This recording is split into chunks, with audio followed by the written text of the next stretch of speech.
આઝાદીને પૂર્ણ કરીને 79 વર્ષમાં જ્યારે અમે લોકો પ્રવેશ કરીએ છીએ ત્યારે આપણે બધા લોકોને જવાબદારી ખૂબ વધતી જાય છે। સાથોસાથ આજે જો સુરત શહેર પોલીસ પરેડ ગ્રાઉન્ડ ઉપર જો ધ્વજવંદનના કાર્યક્રમ થયા છે, આમાં જેટલા બી લોકો અહીંયા હાજર છે એના અમે આવકારીએ છીએ, એના ખૂબ ખૂબ અમે આભારી પણ છીએ, અભિનંદન પણ આપીએ છીએ। જો આજે આજ પર્વમાં જો ધ્વજવંદનમાં બધા લોકો સામેલ થયા।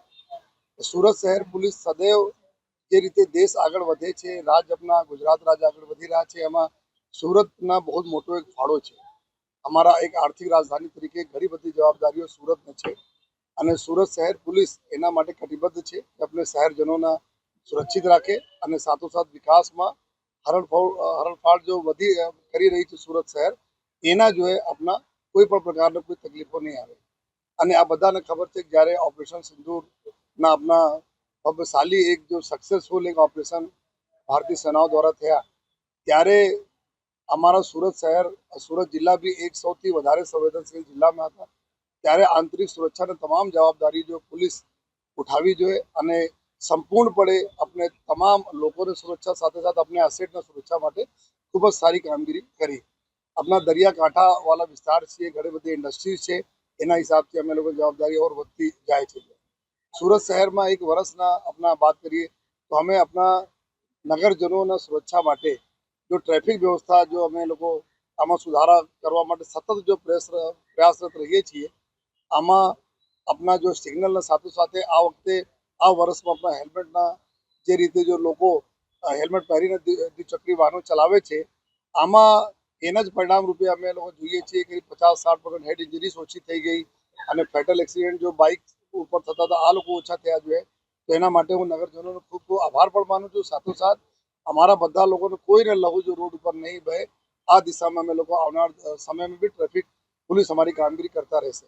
સૌથી મોટો ચેલેન્જ અમારી પાસે અત્યારે જો સુરત છે, બિઝનેસ કામ ધંધાવાળા લોકો છે, બહુ બિઝી રહે છે, તો સાયબર ક્રિમિનલ્સના બી એક ટાર્ગેટ ઉપર અમે લોકો રહીએ છીએ। તો એના અમારી જો સાયબર પોલીસ સ્ટેશન અને સાયબરની જો ટીમ છે એના ઓર અમે મજબૂત અત્યારે બનાવીએ છીએ। જો એના ઓર જો અમે કન્ટિન્યુઅસ અમારા જો ટ્રેનિંગ લઈને આ જો ક્રિમિનલ્સના જેટલા બી મોડસ ઓપરેન્ડી હોય છે એના રોકવા માટે, ડિટેક્ટ કરવા માટે, પકડવા માટે અમે લોકો કન્ટિન્યુઅસ આપણે અપડેટ કરતા રહીએ છીએ, રહીશ પણ।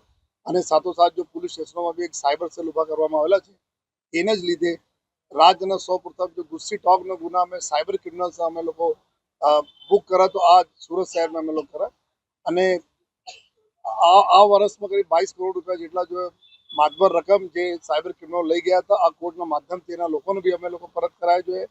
અને આવનાર સમયમાં આ સાયબર માટે જેટલા બી અવેરનેસ છે આપના માધ્યમથી બધા પ્રજાને બોલીએ છીએ કે આપ ધ્યાન રાખજો। જે ભારત સરકારના, ગુજરાત સરકારના અને સુરત પોલીસના જે બી એના બારેમાં અમે વારંવાર આપसे રિક્વેસ્ટ કરતા રહીએ છીએ, કોઈ ઓટીપી શેર નહીં કરો, કોઈ આપને કોઈ બંધક બનાવતા નથી, ડિજિટલ અરેસ્ટ વાળા કોઈ બધી બાતો ખોટી છે। તો आप 1930 नंबर ऊपर आप कॉन्टेक्ट करता रहो, आप बहुत जरूरी है। साथों साथ जो है हमारा सूरत शहर झड़पથી એક ઇમિગ્રન્ટ્સ વાળા બી શહેર છે, લોકો અહીંયા કામ ધંધા માટે અહીંયા આવતા રહે છે। સતત જો મિની ભારત તરીકે અમે જ્યારે અમે લોકો ઓળખાઈએ છીએ ત્યારે એક કમ્યુનિટી પોલીસિંગ જો લોકોના વચ્ચે જઈને પોલીસ કામ કરે એના માટે જો અમારા જો 13 तुझको અર્પણ, 3 बात हमारी 3 बात તમારી, આ અમારે નેજા હેઠળ પ્રજામાં જઈએ છીએ, પ્રજા સાથે વાતો કરીએ છીએ, એની સમસ્યા સાંભળીએ છીએ, એના નિકાલ કરીએ છીએ। આ બી આવનાર દિવસોમાં થતી રહેવાના છે। 13 तुझको અર્પણમાં જેટલી બી એના મુદ્દા માલ ચોરી હોય કે લૂંટ હોય, ઘરફોડી હોય યા બીજા કોઈ ચીટિંગના બનાવ હોય, ચેન સ્નેચિંગના બનાવમાં જેટલા મુદ્દા માલ ગયા હતા, આશરે જો એ પૂરા અમે લોકો ખૂબ સરસ રીતે મતલબ 50-60 કરોડ રૂપિયા से વધારે રકમ જો એના મુદ્દા માલ પરત પણ મળેલા છે। જો આ બી આવનાર દિવસોમાં ચાલુ રહેશે। જો हमारा जो તહેવારોનો સિઝન સુરત જો એકદમ તહેવાર ઉત્સવ પ્રિય શહેર છે, ખૂબ જ લોકો જો ઉત્સવ મનાવે છે ધૂમધામથી। જો આ ઉત્સવનો સમય આવી રહ્યા છે એના માટે બધાને અમે રિક્વેસ્ટ કરીએ છીએ કે ગત વર્ષોનો જેમ આ વખતે બી જેટલા બી તહેવારો આવે છે જો આ તહેવારોમાં પોલીસને સહયોગ આપતા રહેવો જોઈએ।